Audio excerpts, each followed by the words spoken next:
Big Boss Malayalam season 6 live അപ്ഡേറ്റിലേക്ക് പോകും. അപ്പം ഈ ഒരാഴ്ചത്തെ ജയിൽ നോമിനേഷൻ്റെ കാര്യത്തിൽ ഒരു തീരുമാനമായിരിക്കുകയാണ്. ആരൊക്കെയാണ് ജയിലിലേക്ക് പോകേണ്ടതെന്ന കാര്യത്തിന് ഒരു തീരുമാനമായിരിക്കുന്നു.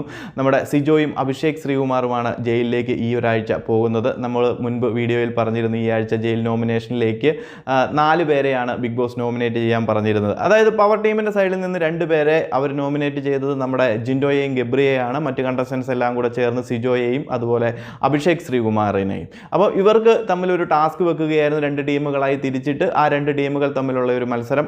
മത്സരത്തിൽ ആരാണോ ജയിക്കുന്നത് അവർക്ക് ഈ ജയിൽ നോമിനേഷനിൽ നിന്ന് മുക്തി നേടാനാവും. മറ്റേ 2 പേര് ജയിലിലേക്ക് പോകും. അപ്പം ടീം വന്നതും നമ്മുടെ ജിൻഡോയും ഗബ്രിയും അതുപോലെ തന്നെ സിജോയും അഭിഷേക് ശ്രീകുമാറുമായിരുന്നു. അപ്പോൾ ആ ഒരു മത്സരത്തിൽ ഈ പറയുന്ന ജിൻഡോയും ഗബ്രിയും വളരെ മികച്ച രീതിയിൽ വിജയിക്കുകയും അതുകൊണ്ട് തന്നെ ഈ ഒരാഴ്ചത്തെ ജയിൽ നോമിനേഷനിൽ നിന്ന് അവർ ഫ്രീ ആകുകയും ചെയ്തിരുന്നു. എന്താണെങ്കിലും അവർ അർഹിച്ച ഒരു വിജയം തന്നെയായിരുന്നു. കാരണം അവർ ഒരിക്കലും അർഹിച്ചിരുന്നില്ല ജയിലിലേക്കുള്ള ഒരു നോമിനേഷൻ. പവർ ടീമിൻ്റെ സൈഡിൽ നിന്ന് മോശമായൊരു തിരഞ്ഞെടുപ്പ് തന്നെയാണ് നടന്നത്. അവർ എന്തിൻ്റെ അടിസ്ഥാനത്തിലാണ് ജയിലിലേക്ക് ജിൻഡോയും ഗബ്രിയും തിരഞ്ഞെടുത്തതെന്നൊന്നും വ്യക്തമല്ല. കാരണം മികച്ച രീതിയിൽ പെർഫോം ചെയ്യുന്ന ആക്റ്റീവായി നിൽക്കുന്ന 2 കണ്ടസ്റ്റൻസ് ആണ് ഗബ്രിയും അതുപോലെ തന്നെ ജിൻഡോയും. ഗബ്രിക്കും അല്ലെങ്കിൽ ജിൻഡോയ്ക്ക് 2 പേർക്കും അതിൻ്റേതായ നെഗറ്റീവും കാര്യങ്ങളും എന്ത് തന്നെ ഉണ്ടെന്ന് പറഞ്ഞു കഴിഞ്ഞാലും ഹൗസിനുള്ളിൽ മികച്ച രീതിയിൽ ആക്റ്റീവായിട്ട് ടാസ്കുകളിലെല്ലാം പങ്കെടുക്കുന്ന 2 വ്യക്തികളാണ്. അപ്പോൾ അവരൊരിക്കലും ഒരു ജയിൽ നോമിനേഷൻ അർഹിച്ചിരുന്നില്ല. അപ്പം തെറ്റായ ഒരു നോമിനേഷനായിരുന്നു പവർ ടീമിൻ്റെ സൈഡിൽ നിന്നും ഈ 2 വ്യക്തികൾക്ക് നേരെ വന്നത്. ഞാൻ മുൻ വീഡിയോയിലും പറഞ്ഞിരുന്നു എനിക്കൊരിക്കലും അത് യോജിക്കാൻ സാധിക്കില്ല.